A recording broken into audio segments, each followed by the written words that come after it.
सभी दोस्तों से नमस्ते। हमारे सभी दीदियों, हमें दोनों दीदियों के चैनल पे आप लोगों का स्वागत है। और आइए देखिए, कुसुम दीदी हमारी जो है बहुत प्यारा सा देवी मैया के गीत सुनाने चले हैं। यहाँ मच्छर भी और लागत मच्छर भी काट रही है, तो माई ऐसे की ऐसे कृपा कर बचाई जौन करे।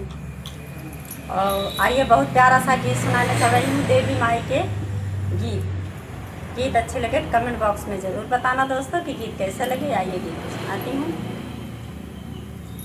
ऊंचे पर्वत मैया